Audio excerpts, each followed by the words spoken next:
Hello, everyone. As chair of the Detroit Regional Chamber's Board of Directors, it is my pleasure to open today's webinar discussing our annual State of Education and Talent Report. As someone who has spent 23 years in the workforce industry with Kelly, I am passionate about developing talent and helping businesses thrive. As a Michigander, I care deeply about the health of our communities. Our report explores Michigan's educational attainment and how it is impacting our economic prosperity. For the past 7 years, it has served as a critical resource for benchmarking, goal setting, and collective action for businesses, educators, and policymakers. The headline for this year's report is this: in some areas, we're making progress, but not fast enough. In other areas, we're losing ground. Let's start with an alarming fact. Michigan has fallen to its lowest ever ranking in per capita income. We now rank 40th in the nation, a dramatic decline from 18th at the turn of the century. Meanwhile, other states are outpacing our progress on improving post-secondary education attainment, keeping us in the bottom third of states.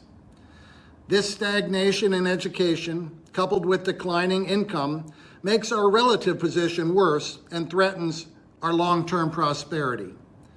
Education, skills, and capabilities are the driving forces in today's global economy.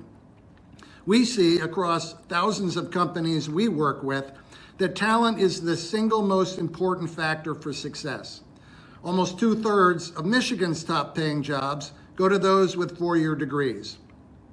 Regions with highly educated populations attract investment, fuel innovation, and secure well-paying jobs. Yet despite having increased educational attainment by 4 percentage points since 2019, Detroit still lags other regions and the national average. This report shines a light on how far we still have to go.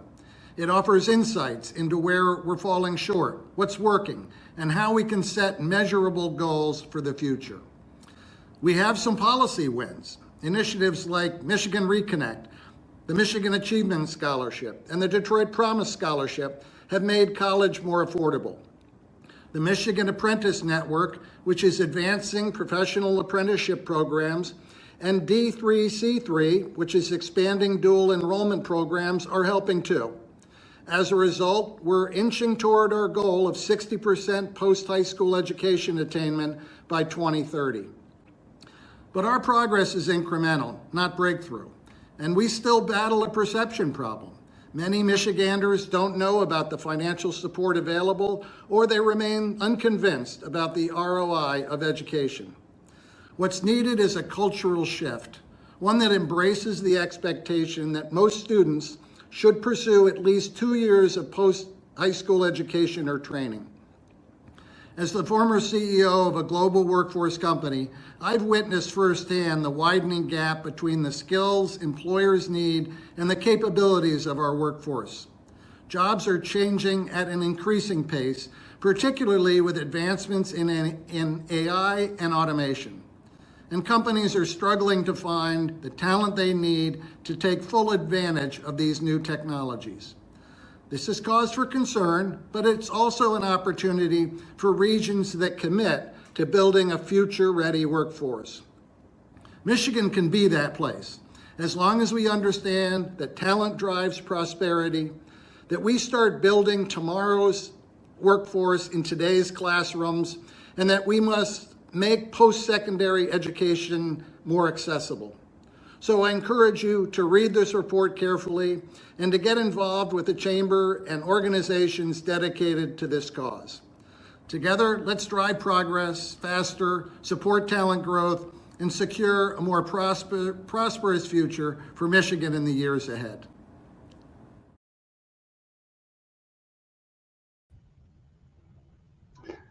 Good morning. I'm Greg Handel, Chief Education and Talent Officer for the Detroit Regional Chamber. Thank you for joining us for our 7th annual State of Education and Talent Report. I want to thank Peter Quigley for his overview of our program and the challenges in front of us today. I also want to thank him for his leadership of the Chamber overall and our work in talent in particular. This morning, we'll examine the links between post-secondary education and economic vitality in Michigan and the Detroit region.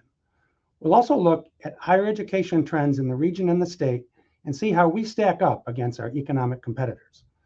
We'll follow that up with a panel of education and business leaders who will help us interpret the data and offer thoughts on how we can chart a course forward.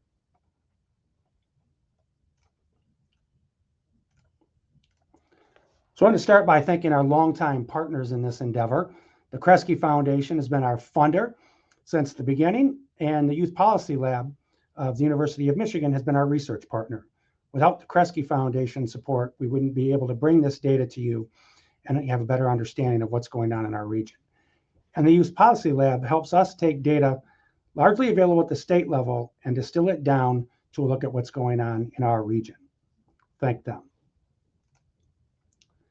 So given the importance of talent to Michigan's economic and Detroit region's future, we've put together one of the most expansive talent portfolios in the region.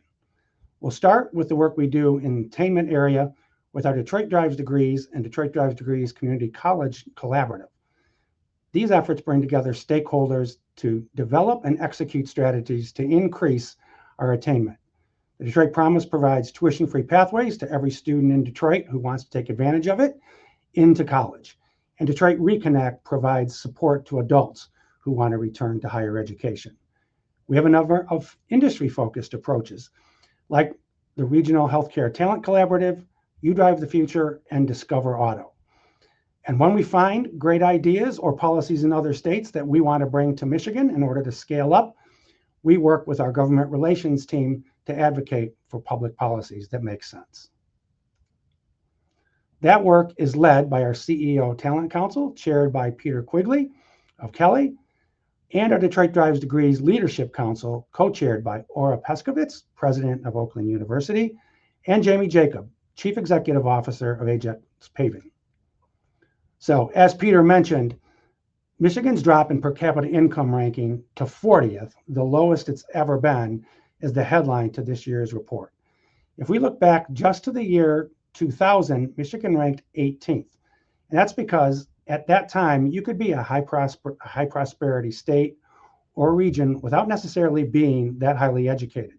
So in 2000, Michigan ranked in the low 30s in attainment, but because of the prevalence of good paying, low-skilled jobs, we could still maintain our prosperity. That is a world that does not exist anymore. As you can see now, states' per capita income ranking largely aligns with their attainment ranking. You see the states on the far right that kind of round out the bottom 10 states in the country for income. If you look at their ranking for attainment, you'll see that they're also at the bottom. The states with the highest per capita income are also those states that rank highest in education attainment. Had the state of Michigan just maintained its 18th place ranking from the year 2000, our per capita income would be about $8,000 higher today than it is. Another way to look at the relationship between post-secondary attainment and economic prosperity here, this time at the regional level, on the left-hand vertical axis, we see per capita GDP. And along the bottom on the horizontal, we see percentage of adults with at least an associate's degree. And you can clearly see that the farther out you go on the right, in terms of the percentage of population with a degree, the higher the per capita GDP. Worryingly, we can see that Detroit is last in both GDP and attainment among its peer regions. So we've all heard kind of the new collective wisdom that a college degree is no longer the path to a good paying career that it once was. That is a proposition that is not supported by the data. What we have here is an analysis of who holds the best paying jobs in Michigan. So in this diagram on the right, this is about the 30% of jobs in Michigan that pay $65,000 a year or more. And it's broken down by the education attainment level of the people who hold them.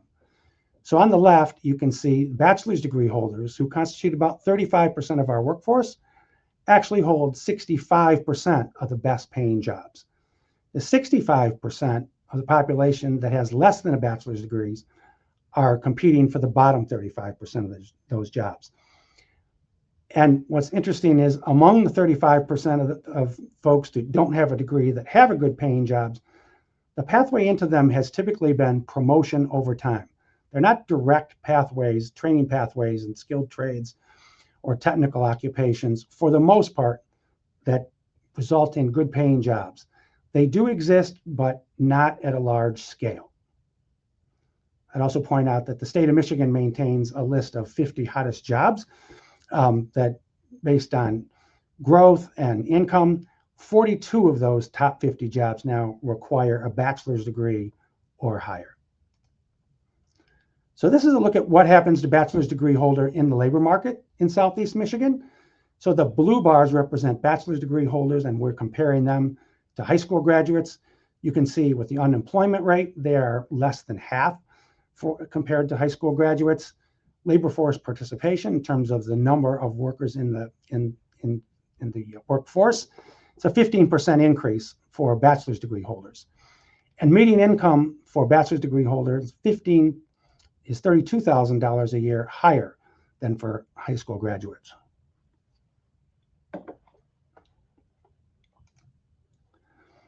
And higher annual incomes isn't the only advantage to being a bachelor degree holder. This is a look at net worth. So when you start to compound those annual earning increases that bachelor degree holders have, they begin to be able to build assets like home ownership, retirement savings plans, and other assets that translate into generational wealth. Now you can see that the net worth of bachelor degree holders is 5 times the net worth of a high school degree completer. And lastly, how do bachelor degree holders fare when economic times get tough? This is a look back at the last 2 great economic disruptions that we've had, last 15 years, and you can see the unemployment rate for bachelor's degree holders on the bottom compared to high school graduates just above them. 6% compared to 17% in the Great Recession, and 5% compared to 13% during the COVID. So again, given the importance of post-secondary attainment to our economic prosperity, the Chamber created a goal back in 2015 of reaching 60% post-secondary attainment for adults in Southeast Michigan.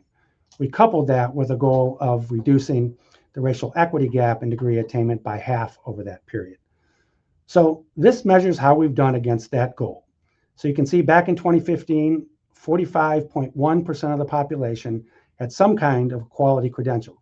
That includes bachelor's, associates, and high quality credentials that are outside of a degree. Today in 2024, we're at 54.7% attainment. So we are making progress toward our goal, but you can clearly see it's incremental. So the other part of our goal was doing something about the racial equity gaps, reducing them by half. So on the left, you can see where the attainment level stood for each of our major ethnic and racial groups on the left. So this is a good news, bad news story here. You can see the progress we've made to 2024. The good news is all groups are making progress. The bad news is the gaps remain. And on the far right, you can see that the equity gap between white and Black Michigan residents is 18 percentage points. So where do we start to make progress, more progress toward our goal?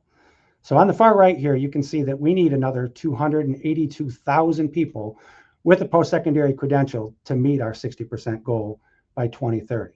So where do we start to build?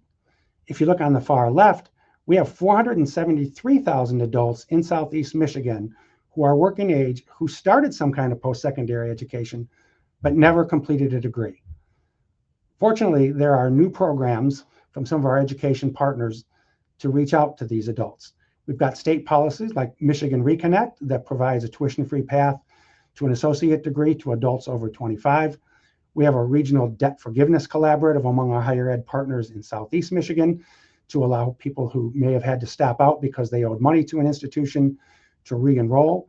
And we have institutions looking at better practices around meeting the needs of adult learners. Unfortunately, our trend is still moving in the wrong direction. You can see that completion rates are down 12% since 2019 for the adult population. But still, this is a demographic that's overrepresented in Southeast Michigan, and it's a resource we need to tap into. Immigrants are a bright spot in our attainment, our efforts to reach attainment. That's because the immigrant population in Southeast Michigan and the state as a whole is more highly educated than the local population. So if you look at advanced degree attainment on the left, 12% of US-born Michigan residents have an advanced degree. But the rate for the foreign-born population in Michigan is almost double that at 23%. And for bachelor's degrees and higher, we have 32% of US-born residents with a degree, but 43% of the foreign-born population. So while our immigrant population in Michigan is a relatively small percent of the population, it's about 7.5%, they contribute disproportionately to our ability to reach our goal. So this looks at the pipeline through high school and then through higher education. So this is a snapshot that looks back 10 years. So to get that snapshot 10 years back, we look at what happened with 100 ninth graders from around the region. This is not the city of Detroit. This is a regional look back in 2014. Of those 100 ninth graders who entered high school as freshmen, 85 of them graduated from high school 4 years later. Of that 100, 60 enrolled in higher ed within 12 months of completing high school to start a higher education pathway. But if we look 6 years out from high school graduation and 10 years from the time they began high school, we can see that only 35 of that 100 have a degree.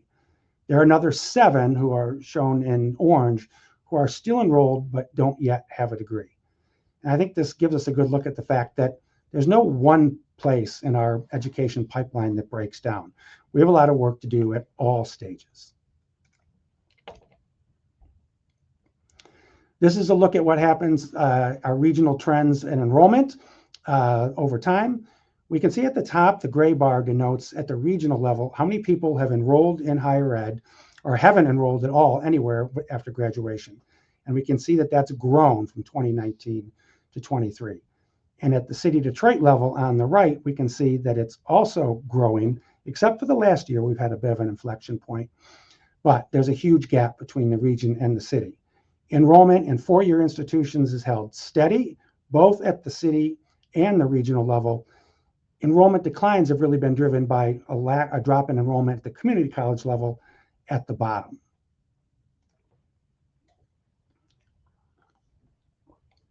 So here's what happens to students once they enroll in higher ed. Again, comparing the region to the city. The regional level for four-year enrollees, their graduation level has maintained pretty consistently. At 72%, we're about a percentage point above the national average. At the community college level, though, we are about 11 percentage points below the national average. I would point out that this is a look back in time. So this is the most recent group we're looking at are those that entered higher ed in 2018. We're working actively with our community college partners who are implementing a number of strategies that are systemic and are going to start to impact that, but it won't show up in this data for quite a while yet. The city of Detroit, you can see that the four-year graduation rate had been trending upward, but took a dip down for the 2018 cohort. Community college rates are very low, but have started to trend up a little bit lately. A bright spot for graduation rates in the city of Detroit are students who enroll in higher ed through the Detroit Promise. The overall graduation rate for four-year enrollees at the city is 38%, but for those who enroll with the support of the Detroit Promise, it's 61%. And for two-year enrollees, the overall graduation rate is 14% compared to 19% for Promise students. So we talked a little bit about misconceptions about the value of a degree in terms of value in the labor market. But the other misconception that's out there are that there aren't affordable options in higher education. And what we see here is that this is a poll of the parents of high school students from around the state. And this is just one data point where 71% of our parents said they thought their kids had aspirations to go to a four-year institution, but only 54% actually hoped their students would go. And the reason for that were their concerns about the lack of available options, affordable options. Richard Chuba is going to join us in just a few minutes to explore those trends a little more deeply. The fact is, there are affordable options. If we look at recently enacted state aid and combine it with federal aid and then institutional programs, we see that our large regional universities have been able to offer a tuition-free path for their recent enrollees that has grown over time.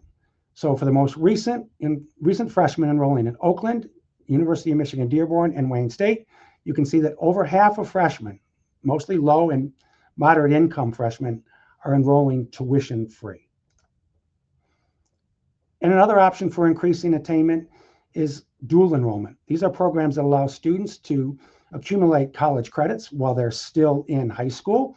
Michigan lags the rest of the country in this metric, even though it's a very effective method of increasing not only enrollment after high school, but completion.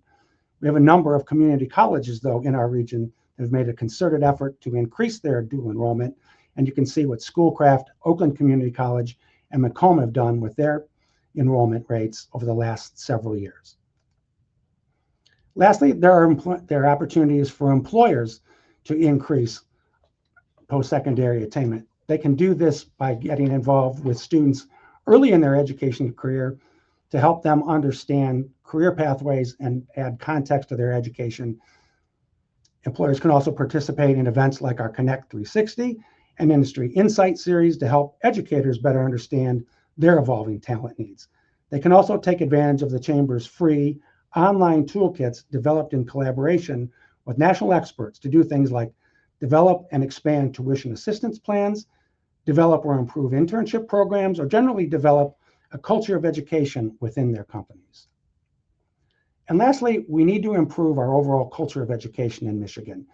It needs to be better understood that everybody needs at least 2 years of education beyond high school in order to prosper in the new economy. So to wrap up the main findings from this year's report, degree attainment is the pathway to regional and individual economic prosperity. We are making progress toward the 60% goal, but it's incremental and we're not necessarily keeping pace with some of our economic competitors. We've had policy wins in the region in terms of making higher education more affordable, but too few of our residents are aware of that. And lastly, we have a dire need to improve our education culture and ensure that everybody understands we need at least 2 years beyond high school. And now it's my pleasure to introduce the Chamber's partner in our polling work, Richard Chuba, the founder of the Glenn Gariff Group, will share some additional insights into what we found in some of our extensive polling on attitudes around higher education and the value and perceived cost of degrees. Richard? Thank you, Greg. Hello, everyone. So working with the Chamber, we've accumulated a lot of research on how Michiganders view higher education.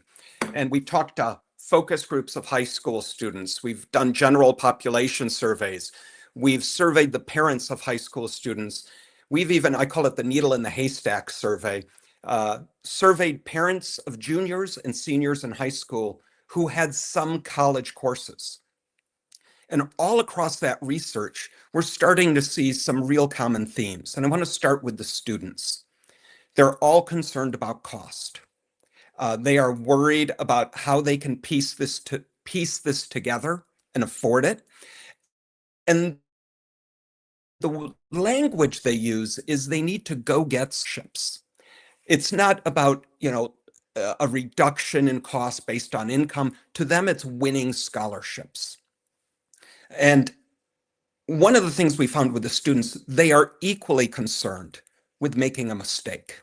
And by that, I mean they are worried that they are going to pick the wrong school or the wrong major and come out of this process with no job prospects. So they have an equal concern between the mistakes and the cost. I was struck in the focus groups that we talked to with students, how many parents are leaving the decision up to the students. 41% said that their parents had been very involved in their choices. And in that survey of parents of juniors and seniors, just 35% of those parents say that they have made their position clear to their child. So let's talk about those parents. 81% say they plan to help make their child make their decision. 76% say they would have the greatest influence on their child's decision. So what is that influence? As Greg mentioned, there's a huge gap between the percentage of kids interested and their parents who hope they'll go to college. Why the gap? 38% of parents said college was worth the money. 38% said it was not, and another 22% said it depends. When we talked to those parents of juniors and seniors who had some college, just 67% said it was worth the investment. And these are parents with college experience. We asked in an open-ended question, why? What was the barrier? What was the reason? 60% said cost. No other issue, no other barrier rose above 5%. We asked parents what they thought the costs were. 14% of parents think you can get a 4-year degree for below $50,000. Just 35% of parents believe it costs community college, 2 years of community college, you can pay less than $10,000. Among the college survey, the parents who had some college, 66% believe their children would graduate with more than $20,000 in debt. So parents are the influencers, but students and parents are wildly overestimating the costs of college.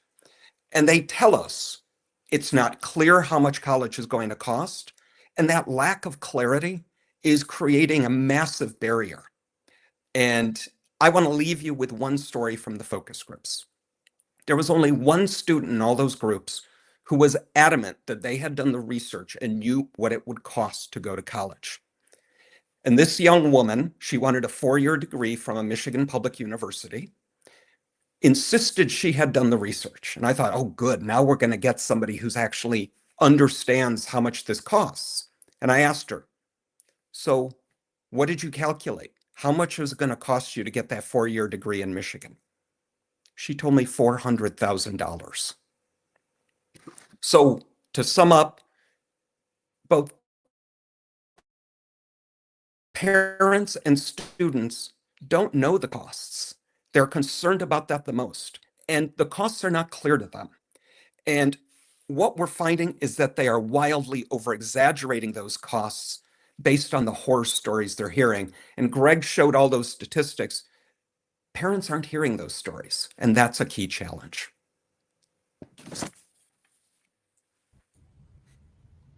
And with that, I'll turn it over. Richard, thank you so much. Yes, we've learned a lot about the perceptions that both students and parents have about the cost of a degree, but also what they need to do and how they might be able to afford it. So I'm really interested now in hearing from our esteemed panel, who are also all partners in our work. So we know they have a lot of insights to offer. They're working hard on these issues every day within their institutions. And so I'm really pleased to introduce our panel. I'm going to start with Era Peskovitz, the president of Oakland University, who is also the co-chair of our Detroit Rise Degrees Leadership Council, Peter Provenzano, the chancellor of Oakland Community College, Catherine Susko, vice president, Human Resources, Planning, Development, and Belonging at Henry Ford Health, and to moderate the panel, Zoe Clark, political director for Michigan Public.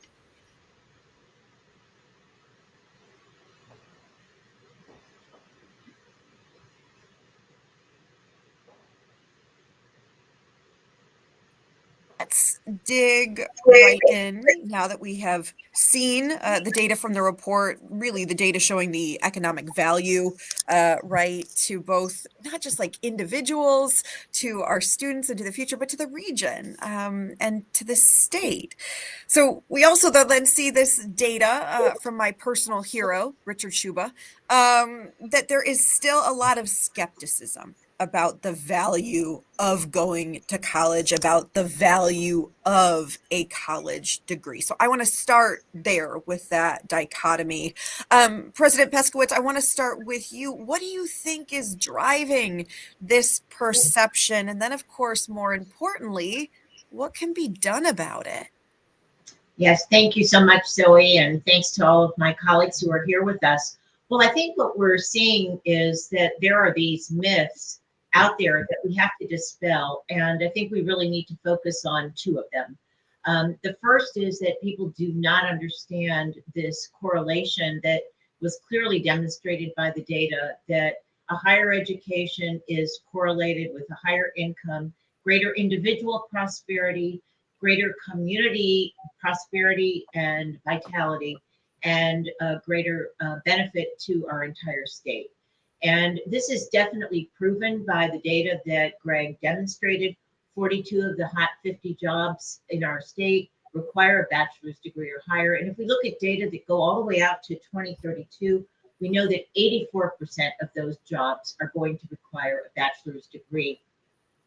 And we know that individuals will earn $2 million over the course of their lifetimes if they have a bachelor's degree. And so we need to communicate the importance and the correlation between higher education and individual prosperity. And we have to make that direct correlation clear to people so that there is simply no question about it.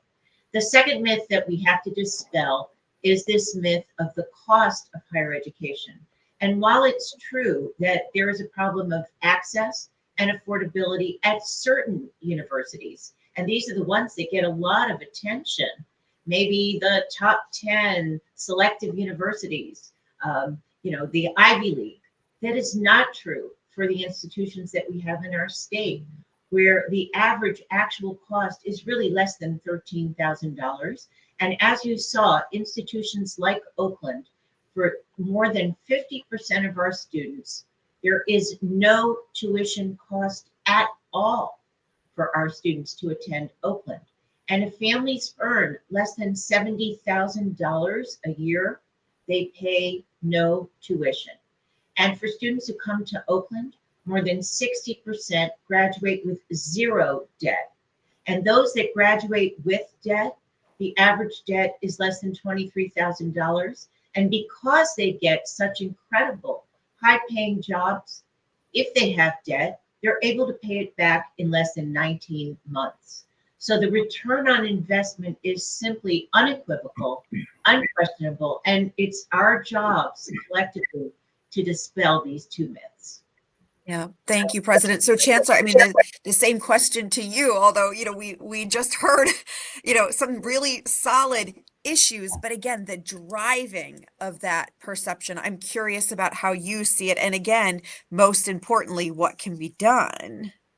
Thank you, Zuri. And I think that's an important question. And as Aura eloquently said, education doesn't have to be this expensive. And there's this myth, and I think people are spooked by these horror stories, as Richard had mentioned earlier, that and we have a tendency as human beings to kind of create these, take the exceptions and create these broad brush statements. And I think when you hear these horror stories, it just means we have to do a better job, and we are, of getting the word out that education does not have to be that expensive. So I think the cost is being overstated, but I also think simultaneously the benefit is being understated. And we need to just continue to beat this drum to debunk these myths. And because the reality is this, like at OCC, close to 50% of our students receive financial aid. But one of the reasons that so many students are graduating from universities, especially in the Metro Detroit region, with no debt, is because we have some very transfer-friendly universities like Oakland University. We have a great partnership at OCC with Oakland University. And together, we're working to really drive the cost of education down, because that's one of the reasons why community colleges were created decades ago. Many of our students have free tuition from the state, from the federal government now, but our tuition rate has always been low because we're subsidized by a property tax millage. That's by design. And community colleges do a tremendous amount of transfer work and offer transfer opportunities. In fact, OCC is the largest transfer institution in the state of Michigan, and our number one transfer destination is Oakland University. And so together we're working to drive that cost down, and we're getting the word out, and we're starting to see our enrollment increase. People are choosing those transfer pathways by the thousands, and it's working. I think we just have to keep working hard to debunk those rumors that education is so expensive. And I think that's difficult because we're also fighting against the misnomer that you don't need a college education. And I think some of that is a Metro Detroit phenomenon and culture. Back in the day, decades ago, you had the ability to provide yourself a really good life by working in one of the manufacturing companies. And so Yeah. it was true you didn't have to have a college degree. Those days are over. The Yeah. world is very different now, as we could see, as Greg had mentioned earlier. Yeah. Well, let's sort of continue through the educational funnel as we talk about outcomes. And Catherine, I'm really excited to talk to you because you're really actually trying to do something about this.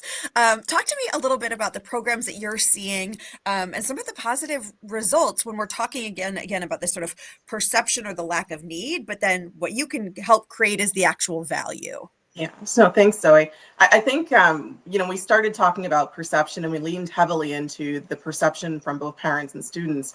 But then there's this also real reality in that you as a student, oftentimes even in high school, are faced with the challenge of having to find employment before high school's over.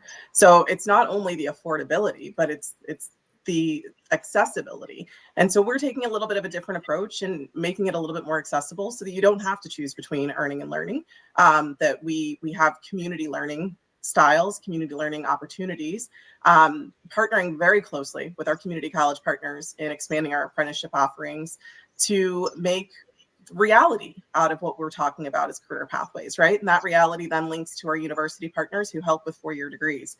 We talked earlier about, availability of jobs as well. And I'd be remiss if I didn't kind of highlight the fact that 9 of the top 12 jobs on that list that we talked about are in healthcare and are being sourced right now. We are estimating a shortage of about 30,000 nurses in the state of Michigan by 2030, something that is harrowing. And for a state and a region who's not seen significant increase in really population, we're forced to think back and come out of our independent ecosystem. So out of just an industry of healthcare to help reach back to better inform sooner so that we can, one, increase interest, but two, dispel myths before they become realities.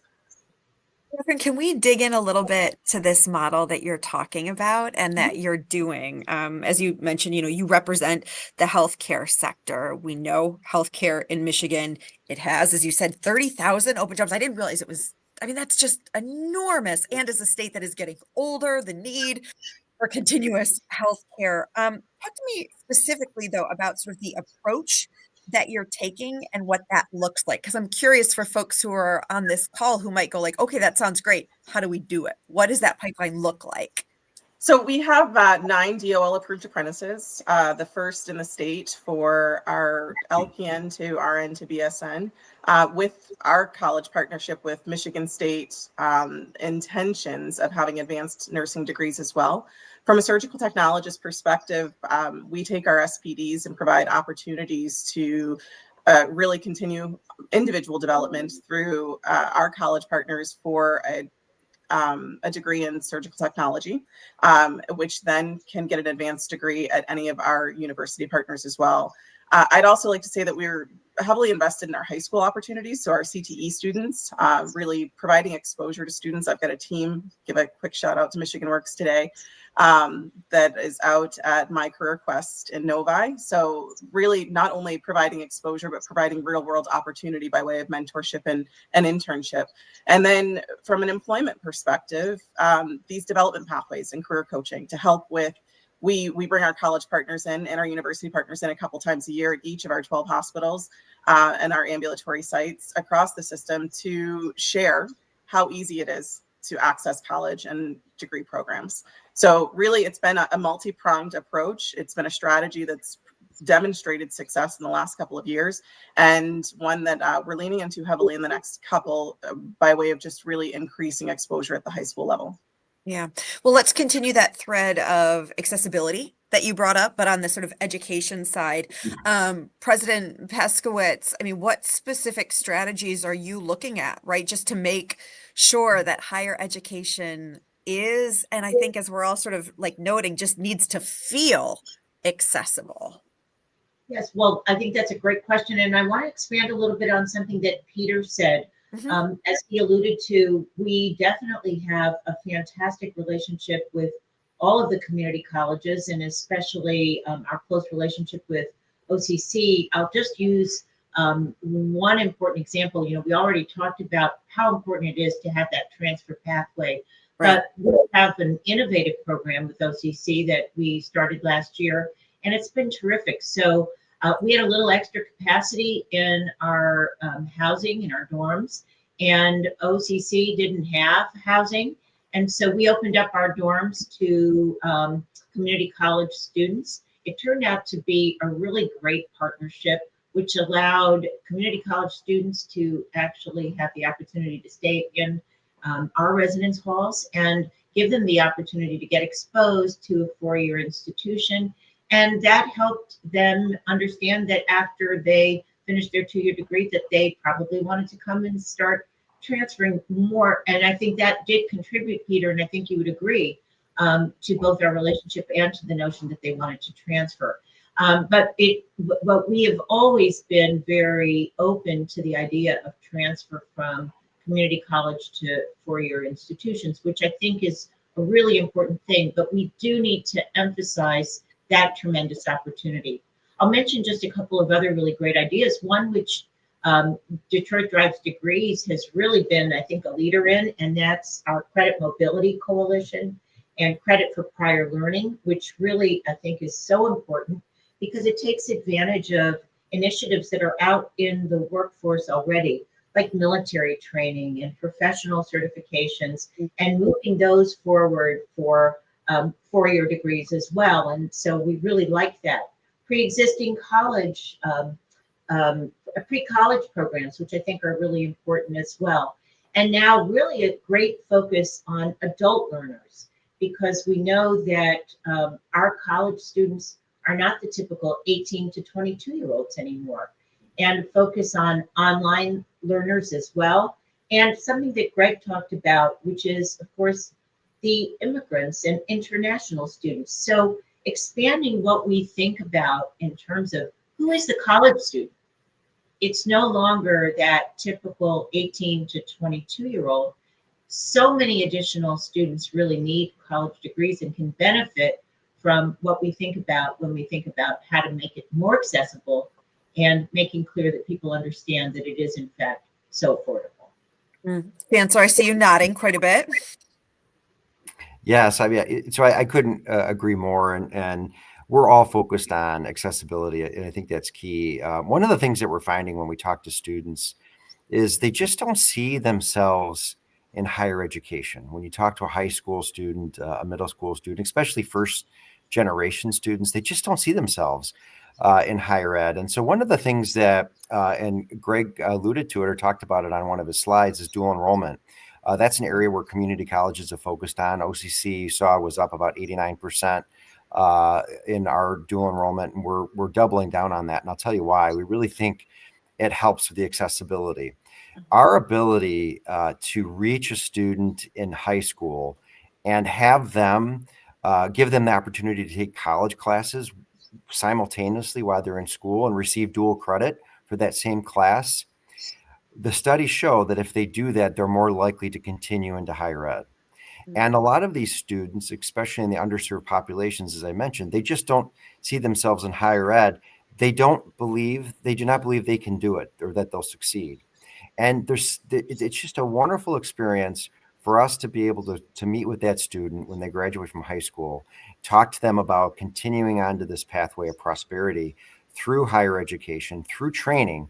And when they say to us, I'm not sure higher ed's for me, I'm not sure I can do it, to be able to say to them, you already are. That is so powerful. And so we're doubling down on dual enrollment opportunities because we really think that's going to help with the accessibility, and then creating those pipelines. And we use that term all the time in higher ed, but it's so true that pipeline that is the high school coming, taking college classes while you're in high school, coming to OCC, transferring to Oakland University, knowing, and I think this is the key, and this is where the chamber can help, knowing that there is this employer waiting for you at the end of that pipeline Yeah. that will hire you if you get that degree paying this wage. That's huge. And I think without that, it's very confusing and students are apprehensive to get started because they're afraid they're going to make a mistake if they choose the wrong. Well, I mean, we heard Richard basically say exactly that from the data. And that takes me then, Catherine, to my sort of next as we continue down, the pipeline. Now I'm picking up the lingo, Chancellor, but that is right. Like, so it's accessibility, it's getting folks in the door. But then there's the actual completion of the degrees. And so I'm curious about what each of you, how you're thinking about that funnel and continuing down the funnel. And then Catherine, I want to start with you because, to the Chancellor's point, how helpful is it if it's not just like, okay, well, I'm going to finish to finish, but it's like, I'm going to finish because then I know this job is here waiting for me and it will be worth it. Right. And I won't have this concern that Richard alluded to. Yeah, no, and I'd actually offer, I think as an employer and as an industry partner to all of our college partners and an active member of the chamber, I think it's incumbent on us to show up a little bit differently as employers. Because the reality is we're not just showcasing jobs and job openings and posting to pray, we're really showcasing what we have to offer by way of community. So, as the largest employer in Southeast Michigan, we've got a very large and broad footprint, and being able to help and support students sooner, but then also support an understanding of what they're going through as they're completing their degrees, and providing, Peter, to your point, that I can see it, so I can believe it, right? I can see students who went before me. I can see students from my neighborhood. I can see people in careers that I would enjoy. So maybe I can actually attain this. I think one of the keys to success that we've experienced in the last couple of years is really switching to community-based and cohort-based learning. It's having groups of people who get to experience the same thing at the same time, often coming from life circumstances that are similar. So maybe I am returning to school as a non-traditional student, but working full time and need support of a leader within the organization to make sure that I can balance both while balancing home life.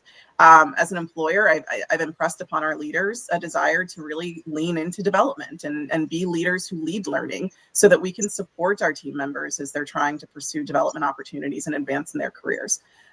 We've done the same thing from a change management perspective internally, and talking to really being intentional about growth and development, right? So having opportunity for people to lean into their actual potential, and removing barriers at any junction to help make them successful. So, President, I mean, I'm thinking about that, right? So, sort of seeing what is on the other side of graduation, but then again, going back to the idea of this myth or the perception that, seeing the other side, seeing a job, but also knowing that you're not going to end up in $400,000 of debt. Right. So all of these different ways to kind of keep the stickiness of staying in school till the end. I'm just thinking about just like the importance of that from an institution and what you can do to help that continue down the funnel. Yes, and we do have a problem, and I think that the data that Greg showed demonstrated that we do have drop off at each stage along the pathway. So even for those students that intend to start, they do continue to drop off. One of the lowest lying fruit areas for opportunity, he pointed out, was the 474,000 students that we have in metropolitan Detroit who have some college but no degree. Some of whom are simply missing 1 or 2 or 3 credits. And that is a great opportunity for us to really try to capture those students, bring them back and have them finish so that they can enter the workforce that Catherine is talking about. And it's a very important area for us. We have a great deal of focus on that, both at my institution, Oakland University, and it is a big area of effort for Detroit Drives Degrees. We have collaborative programs around that where we have offered debt forgiveness. We call our program at Oakland Golden Grizzlies Graduate, but we have collaborated with institutions across the state and our region to really offer a way to bring those students back.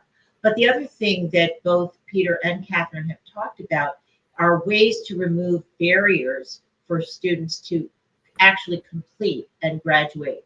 And we know that it is very difficult for many of our students, and we do have to figure out ways to remove many of those barriers. In some cases, those are difficult gateway courses that they need in order to graduate. Oftentimes, it's courses like math and reading and creative writing.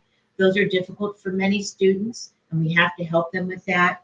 It's things like student success dashboards. We have programs, and we have a unique program at Oakland for first generation students, a DREAM initiative. So these are things that we have to work collectively to do, especially for first generation students, underrepresented students, students who have the difficult business of helping to support a family. These are things that we really have to break down external barriers to help them complete. And if we don't recognize that they are challenged by these additional problems, it isn't just simply the cost of tuition.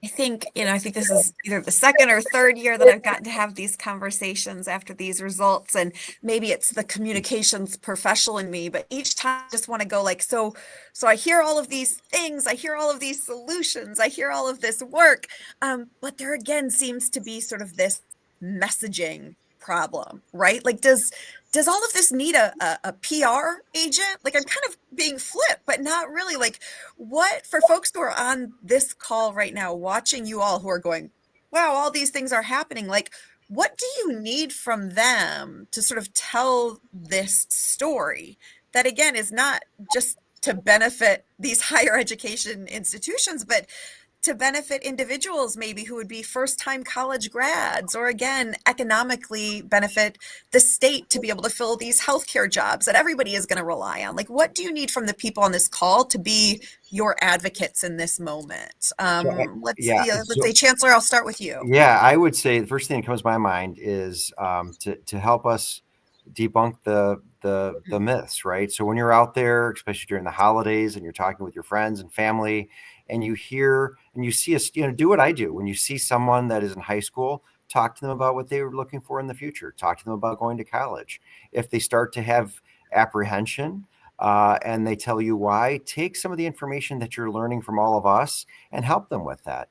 Encourage them to go visit one of the higher ed institutions. Encourage them to come check us out. I think just word of mouth and just helping us and being that amplifier and that megaphone, I think that's how we change it. I don't know that anyone, I think actually it's more effective if those on the call are saying those things than if the president of OCC is saying it, right? I just think that it's going to come across much more effectively. So I would say just spread the words, spread the word about dual enrollment, spread the word about what we're doing. And again, higher ed does not have to be that expensive. There are Catherine? mechanisms in place that make it very affordable, intentionally so. Yeah, Catherine, same question to you. I'd offer storytelling is really powerful. And, we've got a very large initiative downtown with Destination Grand. But we really can't have any conversations or dialogue about economic development without having conversations about workforce development. And I think that we're in a state that it's no longer a singular conversation. So as we're telling a story, it's a story of an individual at an individual level so that people can actually see themselves.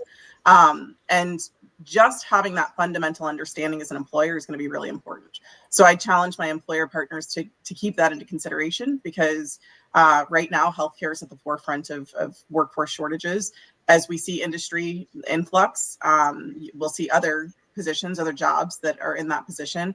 I'd also encourage us to think about where state dollars go for training programs. And the harsh reality is that most of our healthcare positions are going to require an associate's at a minimum, and a lot of them a bachelor's degree. As we look at redesigning work and implementation of AI and technology, we're doing so to make the most of the workforce that we have, not necessarily to replace jobs. We're replacing work that is already being replaced, or it's being underutilized. So making sure that we can actually offer opportunity for people to work at the top of their license and provide opportunity for people to advance and develop to potential, and understand that the ecosystems that we build need to be accessible and readily available to all. Okay. Thank you for that. President Peskowitz, the same question for folks on this call. What are your marching orders for them to help with some of these perception problems? Yes, well, I definitely agree with what Catherine said about the economic ecosystem, because we really, all together here, are part of one system. The businesses really, drive the economic vitality of our state, but the academic institutions are the pipeline for that workforce. And so we see our jobs as providing that workforce for the businesses. And we are very anxious to deliver on that promise and to provide the necessary workforce, just as Catherine said, whether it's in healthcare, whether it's in engineering, whether it's in the automotive industry, or any other business that we have here. And we are adaptable and flexible and innovative and entrepreneurial and willing to change what we do as the workforce needs change. So as AI comes to pass, we're willing to adapt to that. And so our job is to be responsive. One of the ways that we can do that collectively and in partnership is for the businesses to offer as many paid internships to our students as possible. Because when they do that, they have the opportunity to test our students and then to see how fantastic they are, and then to give our students the opportunity to explore those jobs. And then that is a bi-directional exchange that results in a tremendous opportunity, both for the businesses and for our students, to then see what the real world is all about. And I think that's really the ultimate solution. President, Chancellor, Catherine, I so appreciate all of your brains on this. And Greg, I'm going to throw it back to you for some final words. So thank you so much, Zoe. I really want to thank Aura, Peter, Catherine, and you, Zoe, for your insights and perspectives on the day-to-day. I also want to thank our partners. You all work with us to try and impact this data in a positive way. I also want to thank my many colleagues here at the Chamber for the blood, sweat, and toil that went into the report and today's event. I only shared the high-level data and summaries in today's event, but there's a QR code on the screen right now that will take you to a link to the full report on the Chamber's website. So if you don't get a chance to get to the QR code, you can always just go to our website and search it. But I just want to thank all of you for joining us today and wish you a great day.